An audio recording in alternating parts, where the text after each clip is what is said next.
তার মতো ডেডিকেশন আমি খুব কম লোকের দেখেছি। মানে 8টায় কল টাইম বলে 8টা 10 ঘন্টা গাড়ি। আই হ্যাভ নেভার সিন, মানে আমি অ্যাসিস্ট্যান্ট থাকার সময় মিঠুন দার সাথে কাজ করেছি, আমি কোনোদিন দেখিনি যে 8টার কল টাইম 8টা 5-এ ঢুকেছে। তো ওইরকম ডেডিকেশন আমি খুব কম আর্টিস্টের ভেতরে দেখেছি। এবং যেহেতু দুইজনকে নিয়ে কথা বলা হচ্ছে, মানে আমি অঞ্জন দার মতো সিরিয়াস অভিনেতা খুব কম দেখেছি যে দরজার পেছনে দাঁড়িয়ে থাকতো, শুধুমাত্র অন্য লোকের ক্লোজ গুলো দেখতো। So that, মানে উনি নিজের ক্লোজে গিয়ে সেই ইমপ্রম্পটু অভিনয়টা করবে। তো এরকম দুজন কিংবদন্তি মানুষকে পেয়ে আমি সত্যি এই ছবিটা জাস্টিস করতে পেরেছি। এবং আপাতত যারা যারা ছবিটা দেখেছে নন্দন প্রিভিউতে বা রবিজি, যারা যারা দেখেছে তারা বলেছে তোমার মানে তোর বানানোর শ্রেষ্ঠ ছবি। এবং আমি খুবই আশাবাদী ছবিটা নিয়ে, এবং মনে হয় দর্শকদের ভালো লাগবে, কারণ রমকম ছবি বা ভালোবাসার ছবি খুব একটা আসছে না। মানে দীর্ঘ 5-6 বছরের বাংলা ছবির ইতিহাস ঘাটলে খুব একটা রমকম ছবি সেভাবে আসেনি। তো আমার মনে হয় এই ছবিটা মানুষকে যতটা ভালোবাসতে শেখাবে, নতুন একটা ধরনের ছবি মানুষের কাছে নিয়ে আসা হচ্ছে, এবং আমার মনে হয় দর্শকদের ভালো লাগবে।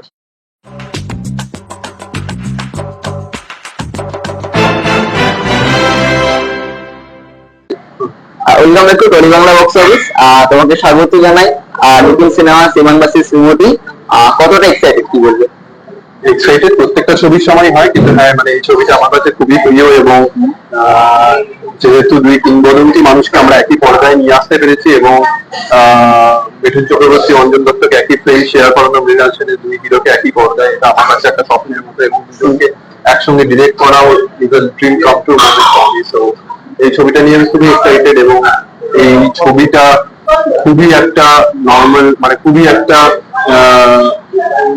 ইস্যুকে নিয়ে ছবিটা, যে ছবিটা যখন পর্দায় আসবে আমার মনে হয় মানুষের হাত ধরে রাখা প্রবণতা এবং ভালোবাসা দুটোই বাড়িয়ে দেবে। এবং নতুন করে ভালোবাসাকে জানতে গেলে শ্রীমান দাসের শ্রীমতী দর্শকদের হলে এসে দেখতে হবে। তো তাই জন্য আমি খুব এক্সাইটেড। তুমি মিঠুন চক্রবর্তীর সাথে এর আগেও কাজ করতে শাস্ত্রীতে, তো ওনার সাথে কাজ করার এক্সপিরিয়েন্সটা যদি শেয়ার করো। Mithun da is very close to me, মানে মিঠুন দা খুবই কাছের আমার। এবং Mithun da is very comfortable to work. Mithun da প্রথমেই না বলবে, নায়ের প্রত্যেকটা নায়ের ভেতরে হ্যাঁ থাকে।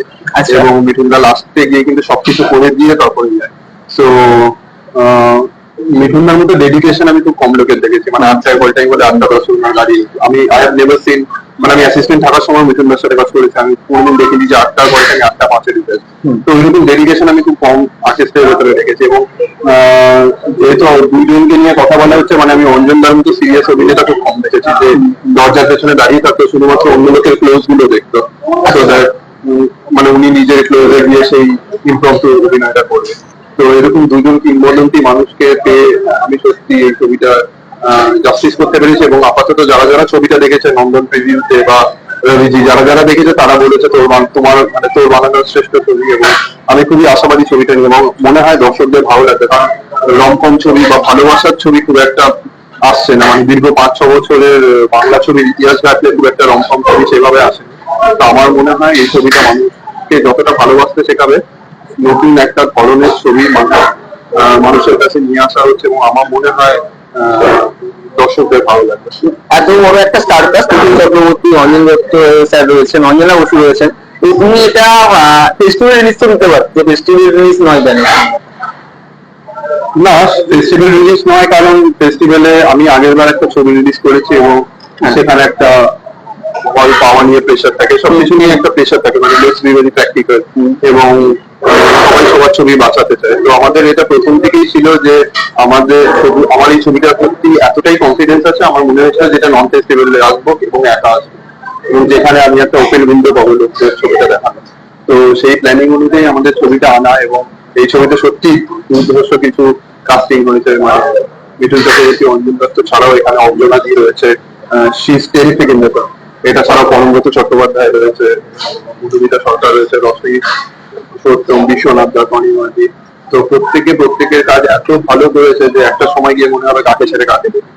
তো তো এটা দুই প্রজন্মের গল্প ভেতরে, এবং দুই প্রজন্ম আয়নার মতো দুই প্রজন্মকে শিখিয়ে দেবে কিভাবে সম্পর্কের সমীকরণ গুলো কি করে পাল্টে যাচ্ছে। তো আমার মনে হয় যে এই ছবিটা ডিভোর্সের আড়াল থেকে যে ভালোবাসা কথা বলে, সেই কথাটা মানুষের খুব ভালো লাগবে, এবং মানুষ নতুন করে হাত ধরে রাখতে শিখবে এই ছবিটা। এমন একটা টপিক নিয়ে তুমি কাজ করছো যেটা বর্তমানে খুব পরিমাণে চলছে, ডিভোর্স মামলা। ফেসবুক খুললেই আমি কারো না কারো ডিভোর্সের খবর দেখি। আমার মনে হয়েছিল যে এরকম একটা ছবি বানানো উচিত, যে ছবিটা অ্যাকচুয়ালি ডিভোর্সের আড়াল থেকে আসলে হাত ধরে থাকার কথা বলি। তোমার মনে হয় কি করছে এখনকার বর্তমান সময় এত বেশি ডিভোর্স কেস ব্রেকআপ এটা হয় কেন? তোমার পার্সোনাল ওপিনিয়ন কি? এটা তো আমি আগেও বলেছি, এবং আজকে আমরা একটা অদ্ভুত এআই যুগে দাঁড়িয়ে আছি। মানে যে যুগে দাঁড়িয়ে মানে ডিজিটালাইজেশন আমাদের এমন একটা প্রোগ্রেশন দিয়ে দিয়েছে, যেখানে আমাদের 10 মিনিটে আমরা নিজেদের পছন্দের খাবার অর্ডার করতে পারি, বা 1 মিনিটে একটা ক্যাব বুক করে কোথাও চলে যেতে পারি, কিংবা একটা ক্লিকে আমরা একটা ডেটিং পার্টনারও পেয়ে যাই। তো মানুষের ভেতর থেকে একটা অদ্ভুত জিনিস এই ডিজিটালাইজেশন ছড়িয়ে দিয়েছে। সেই অদ্ভুত জিনিসটা হচ্ছে অপেক্ষা, এবং অপেক্ষা ছাড়া কোনো ভালোবাসা পরিপূর্ণতা পায় না। মানে পৃথিবীতে যত ভালোবাসাই বা গল্প ফেমাস হয়েছে বা সিনেমা ফেমাস হয়েছে, সবকটাই অপেক্ষা হিসেবে ইন্টিগ্রেট পাওয়া। এবং আমারও মনে হয় যে ভালোবাসা তো দুটো মানুষকে জানা, দুটো মানুষের স্বভাব, আচার আচরণ, চরিত্র সবকিছু জানা, এবং সেটা দীর্ঘ একটা পেশেন্সের ব্যাপার, দীর্ঘ একটা অপেক্ষার ব্যাপার। এবং সেই অপেক্ষাটা মানুষের জীবন থেকে কোথাও গিয়ে চলে গেছে। তো আমার মনে হয় সেই অপেক্ষাকে ফিরিয়ে আনতে শ্রীমান দাসের শ্রীমতী পয়লা মে এসে দর্শকদের ঘরে দেখতে হবে। এবং সেই জন্যই আমাদের এইরকম একটা ছবি অ্যাটেম্প্ট করা, যেখানে মানুষের হাত ছেড়ে দেওয়া প্রবণতা ডিভোর্স আর এক্সট্রিমলি হাই রাইট নাও, মানে আমি খুব ভেরি হাইও বলবো, এক্সট্রিমলি হাই। তো সেখানে গিয়ে মানুষের ভেতর সেই টলারেন্স লেভেলটা এত কমে গেছে, মানুষ হাত ধরে রাখতে আর চায় না। মানে একটু কিছু ঝামেলা, মানে আমাদের ছবিতেই কিছু রেফারেন্সেস আছে, বউ শুধু ম্যাগি বানাতে পারে বলে ডিভোর্স হয়ে গেছে, বা স্বামী গোয়ায় নিয়ে যাবে বলেছিল হানিমুনে, সেখানে অযোধ্যায় নিয়ে গেছে বলে ডিভোর্স হয়েছে। তো এরকম কিছু ইনস্টেন্সেস আমরা আজকের ডেটে দেখতে পাই। কিন্তু মানে আমার বাবা মার জেনারেশন দেখলে তো তাদের ভেতরে তো ঝগড়া হয়েছে, এবং তারা কিন্তু হেসে খেলে ঝগড়ার মধ্যে দিয়ে 30-40 বছর কাটিয়ে দিয়েছে। কিন্তু সেই ধৈর্যশীলতাটা মানুষের ভেতর থেকে চলে গেছে বলে আমার মনে হয়। এবং তুমি যদি খুব ভালোভাবে দেখো, মানে এটা আমি দু এক জায়গায় বলেছি, যে ডিভোর্সের কিন্তু কোনো মানে ডিভোর্সের কোনো বাংলা ওয়ার্ড নেই, না হিন্দি ওয়ার্ড আছে। তালাক ইজ অ্যাকচুয়ালি উর্দু ওয়ার্ড। তো আমাদের মানে আমাদের হিন্দু সংস্কৃতিতে অ্যাকচুয়ালি ডিভোর্সের কোনো জায়গা নেই, মানুষ হাত ছেড়ে দেওয়ার কথাটা বলে না। আমার শেষ প্রশ্ন তোমার কাছে, সেটা হচ্ছে তুমি দিব্যের সাথে কাজ করেছো কাছের মানুষে, ফিউচারে কি তোমার দিব্যের সাথে এবং দিব্যাকে ইয়ে করে কাজ করে কোনো গল্প রেডি আছে বা করার ইচ্ছা আছে? দেখো, ওটা তো ওদের দুজনের কাছে যেতে হবে। মানে এটা তো যে কোনো ডিরেক্টর, মানে এর প্রত্যেক জায়গায় দেখি যে কোন একটা ডিরেক্টর বলছে যে হ্যাঁ মানে বাট হ্যাঁ মানে সেই রকম গল্প তো তাদেরকে আগে মেন্টালি প্রিপেয়ার হতে হবে যে তারা দুজন একসাথে আসতে চাইছে কিনা। কারণ তাদের দুজনে, আমি যদি দুজন মানুষকে চিনি, দুজনের চিন্তা ভাবনাটা একটু একটু ডিফারেন্ট, এবং দুজনকে অনেক সেম পেজ আনানো আমার মনে হয় যে সেটার জন্য খুব সলিড একটা স্ক্রিপ্ট হতে হবে, যেখানে দুটো ক্যারেক্টারই গেটস জাস্টিফাইড, না হলে মানে ওই ছবিটা করে কোনো লাভ হবে না।